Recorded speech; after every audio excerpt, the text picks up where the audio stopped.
so glad that you're back for a Bible story, aren't we, Lammy? We have another Bible story today about sharing. Sharing must be so important to God, right, Lammy?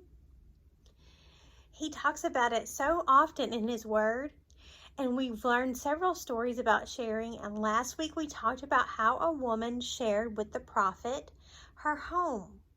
Well, the prophet's name was Elisha, and Elisha wanted to share a gift with the woman that shared her home with him. He wanted to share the gift of life. And life is important to God. God created life, right, Lammy?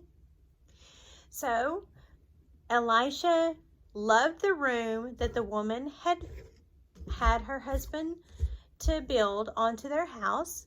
And so he was glad that she showed kindness to him. And he wanted to repay the kindness. And so God had told Elisha that the woman was going to have a baby. And she didn't have any children. So here Elisha is, and he's telling the woman, you're going to have a baby boy. And she was so happy. And so God gave her a little son. And he grew and grew. And when he was old enough to go to the field to watch his father work, he liked to go do that. But one day, he was out in the field, and he got very sick.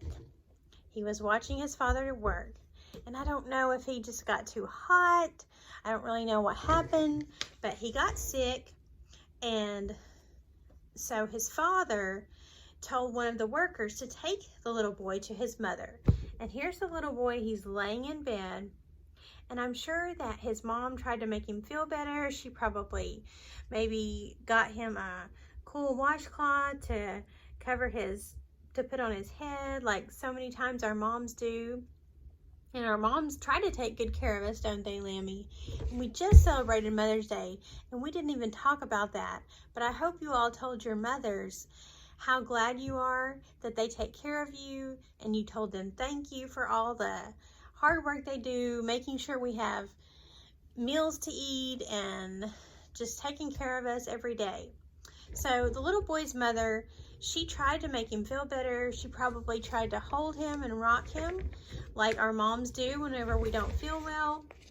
But nothing was helping. So she took the little boy and she put him up in Elisha's room because Elisha wasn't there.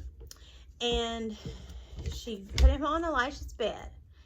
And then something very sad happened. The little boy actually died. He stopped breathing. And so his body had no life in it. So she ran to go find the prophet Elisha, and she looked everywhere. And when she found him, she said, "Come with me." So she told Elisha to come with her, and Elisha went with her back to the house, and he went to the room. And he went and prayed, and here he is praying over the little boy. And he asked God to restore the boy's life, to give him life again. And guess what? That's exactly what God did. The little boy started to sneeze and sneezed and sneezed 7 times, one after another. He opened his eyes and looked around. Elisha must have smiled at him. "Thank you, God," I'm sure Elisha said. "Call his mother," Elisha said to the helper waiting outside. The helper called to the Shunammite woman, "Elisha wants you." She hurried to the stairs to Elisha's room.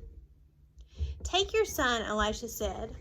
There he was, her precious little boy, very much alive again. He probably gave her a big hug. His mother was thankful to Elisha for asking God to bring her son to life again. Elisha was glad he could share life from God with the little boy. Isn't that a great story, Lammy? It's so nice that we can share, and Elisha allowed God to use him to share life with that sweet lady and her husband and precious little boy. And I have a memory verse. It's from 1 Corinthians chapter 3, verse 9, and it says, "For we are laborers together with God." Do you know what a laborer is? A laborer is someone who works. Labor means to work. And if we are laborers together with God, that means we can work for God and we can share with others and help others to see Jesus in us and to listen to his word. We can share God's word with others, and that's how we can be laborers together with God, by doing acts of kindness and by sharing God's word. Here's a picture that you could try to draw, a picture like this of some kids playing. They're sharing together, they're not fighting, and that makes God happy, doesn't it, Lammy? And they actually have lines on this picture because once you draw it, you can cut it out and make it into a puzzle. And here are some more examples of some things that we can do to share in life. You see that this man is washing the car. The lady is vacuuming. Another lady is putting groceries in someone's car for them.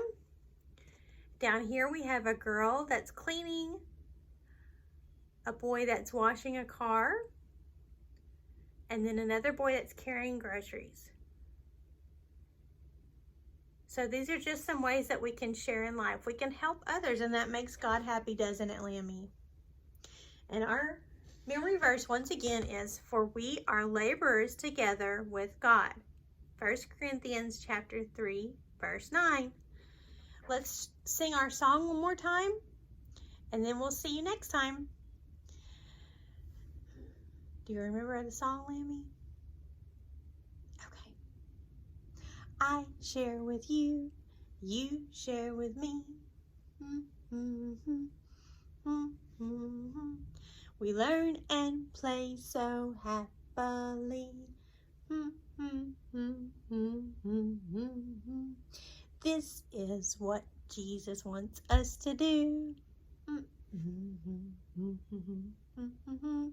We obey his word and serve him too.